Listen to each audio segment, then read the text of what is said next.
नमस्कार मंडळी, विनायक व्लॉगमध्ये तुम्हा सर्वांचं स्वागत आहे।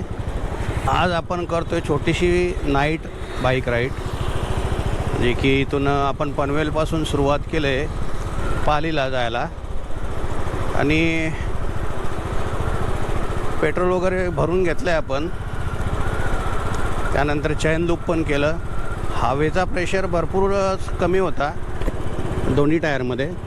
पुढच्या टायरमध्ये 17 दाखवत होतं आणि तिथे आपण 30 करून घेतलं, आणि मागच्या टायरमध्ये 20 दाखवत होतं, तर ते आपण 36 करून घेतलं।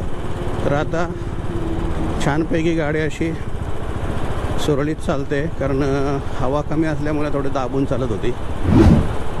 आणि आता वाजल्यात 7:30 संध्याकाळचे। बघूया, थोडी ट्रॅफिक मागे होती भरपूर प्रमाणामध्ये। पनवेल क्रॉस केल्यानंतर आपण आता लागलो आहे नॅशनल हायवे 66 म्हणजेच कोकण रोडला, आणि लालपरी आहे आपल्यासमोर, आणि तिथं लिहिले पण एस टीच्या काचेवर मागे लालपरी। आपण कर्नाला अभयारण्य या ठिकाणी पोचलो आत्ता आपण।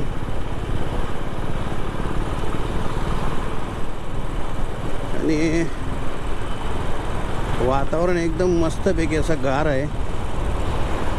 गाडी पण एकदम पिकअप घेऊन चालते आहे, आणि ते कंट्रोलमध्ये चालवायला लागतं आहे, कारण या ठिकाणी आहे ना डेंजरस वळणे आहेत, खूप डेंजरस वळणे आहेत या ठिकाणी। गाडी सावकाश चालवायला पाहिजे इथे।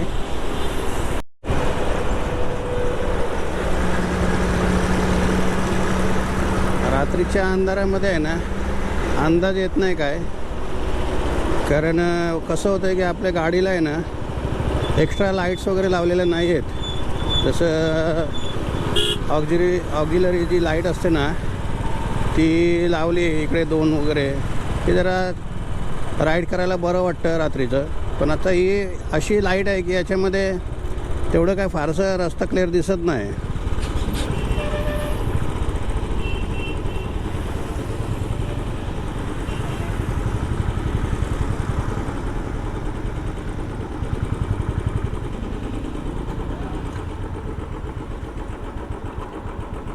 गाडी चालूच ठेवतो मी, कारण गाडी आपल्याला दाखवायची आहे व्यवस्थित चारी बाजूनी।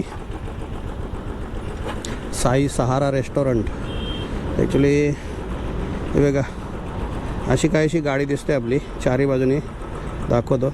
आणि लाईट बघा तुम्ही, एकदम आहे ना हेडलाईटला, म्हणजे काय त्याच्यामध्ये दम नाही हेडलाईटमध्ये, हे बघा। आता बॅक साईडला पण हे अशी हॅझर्ड लाईट चालू करतो। हे लावलं आहे आपण।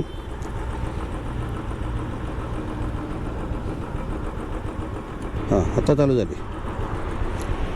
हे बघा, अशी काहीशी आपली गाडी आहे रात्रीच्या प्रवासाला, आणि एक्स्ट्रा लाईट्स काहीच नाही, संपूर्ण स्टॉक गाडी आहे लाईटसाठी। एक्स्ट्रा लाईट लावायला पाहिजे, तर मी हेडलाईट बंद करतो हॅझर्ड लाईटसाठी क्लिअर दिसायला। हे बघा, अशी काय असा लुक आहे गाडीचा। आणि रात्रीच्या वेळेला आहे ना भरपूर सांभाळून चालवायला लागते गाडी। मागे एक अनुभव सांगतो तुम्हाला मी।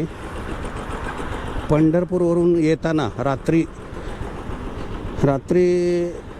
2 वाजता मी घरी आलो, आणि तेव्हा आहे ना बंद करतो, येताना जो जेजुरीला आलो मी 8 वाजले होते रात्रीचे, आणि घरी यायला तिथून 2 वाजले मला। तर तिथं जेजुरीला जो पाऊस लागला मला, तो संपूर्ण घरी येईपर्यंत, आणि त्या पावसाने आहे ना गाडी चालवायला मला जामच माझी हालत बेकार झाली। आणि मग मी काय केलं की एक ट्रक पकडला, आणि त्या ट्रकच्या मागे त्याच्या स्पीडला मी गाडी चालवत होतो। संपूर्ण देशामध्ये, भारतामध्ये रोड निर्माणाचं काम जोरात सुरू आहे, आणि सगळीकडे मोठमोठे रोड झाल्यामुळे, रस्ते झाल्यामुळे, चांगले रस्ते झाल्यामुळे गाड्यांचा वेग पण तेवढाच स्पीडने वाढला आहे, आणि सोयीचं पण झालं आहे, आणि तितकंच हानिकारक पण आहे। कारण गाडी चालवताना मोह आवरता येत नाही आपल्याला वेगावर. वेग हा भयंकरच डेंजर असतो आणि त्यावर नियंत्रण असलंच पाहिजे. परंतु आपल्यासमोर मोकळे रस्ते दिसले की एक्सिलेटरवर हात ऑटोमॅटिक जातो आणि काही क्षणामध्ये गाडी आपली स्पीडी चालते. तर तिथे कंट्रोल असला पाहिजे. वडखल बायपासला पोचलो आहे आपण आणि आता तुम्ही बघू शकता खालून ज्या गाड्या चालल्यात त्या वडखलला आणि ब्रिजच्या खालून अलिबागला आपल्याला जाता येतं राईट मारून. आणि आपण चाललो आहे सरळ. हा आहे वडखलचा ब्रिज फ्लायओव्हर. रस्ता या ठिकाणी कारवी या ठिकाणी रस्ता खराब आहे. फ्लायओव्हरचं काम चालू आहे. खराब म्हणजे रस्ता खराब नाही, फक्त डायव्हर्शन आहे. रस्ता खूप छान आहे, व्यवस्थित आहे, चालण्यासारखा आहे, काय टेन्शन नाही, काय प्रॉब्लेम नाही.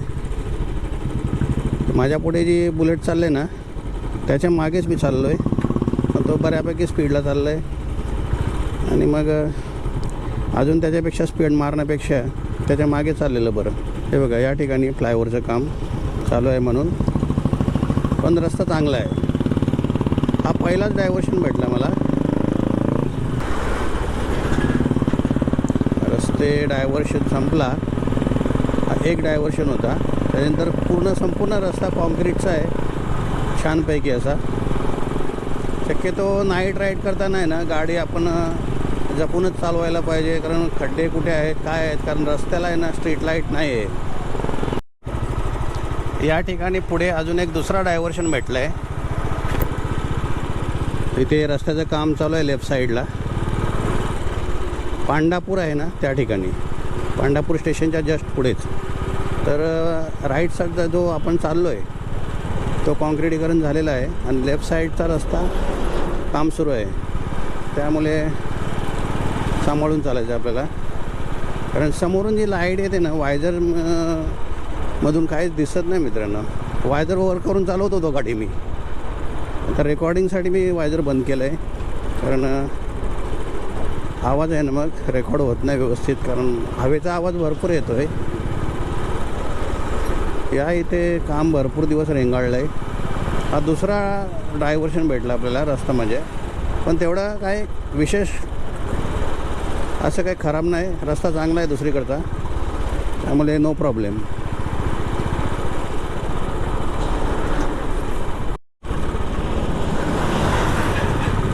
मंडळी परत एकदा आपल्याला हा तिसऱ्यांदा की चौथ्यांदा रस्ता सिंगल रस्ता आणि पॅचेबल असा भेटलेला आहे. आणि रस्त्याच्या दोन्ही साईडला कामं चालू आहेत आणि सेंटरमध्ये हा रस्ता आहे सिंगल रस्ता चौथा. तर बहुतेक नागोठणे येणार आणि नागोठण्याचं जे आपलं जे रस्ता जे आहे नागोठण्याचा तो रस्ता आपल्याला बघायचा आहे, कारण तो पण ब्रिजचा काम झाला नसेल बहुतेक त्या ब्रिजचा. तर आता आपल्याला तिथे गेल्यावर जवळजवळ पोचणार आपण आता तिथे नागोठण्याला.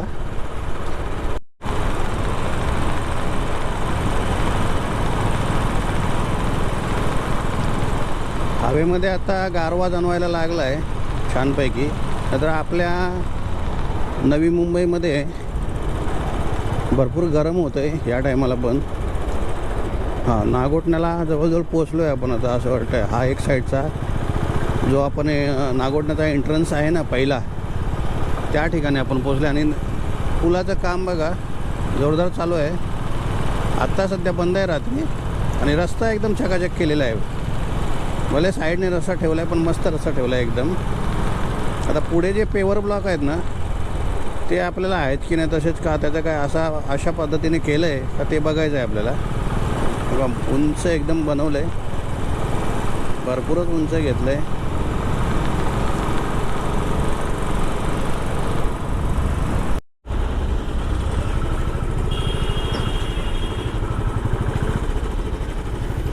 सिंगल रस्ता आहे आणि एस टीवाले डबल ओव्हरटेक करून येतात.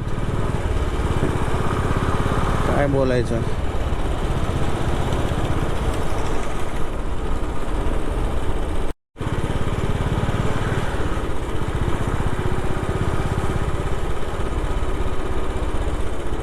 हा 5वा डायव्हर्शन आहे, ज्या ठिकाणी सिंगल रस्ता परत दिला आहे आणि गतिरोधक भरपूर आहेत,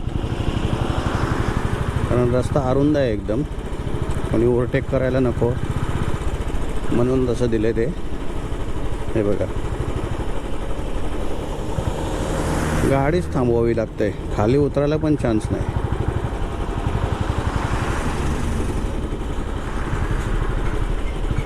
कुठून गाडी काढायची?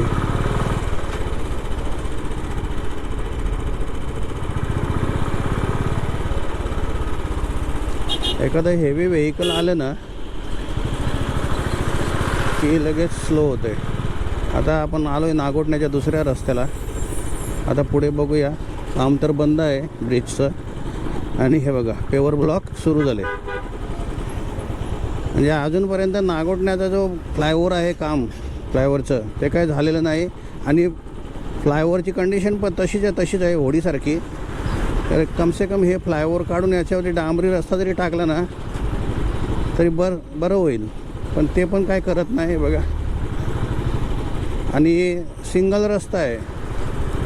तर माझं तर म्हणणं असं आहे की या रस्त्यानं न येता जर कोकणात जायचं असेल तर खालापूर फाटा जो आपला हायवे आहे, खालापूर फाटा जो आहे ना, तिथूनच गेलेलं बरं होईल, कारण याच्यात जाम हालत बेकार आहे.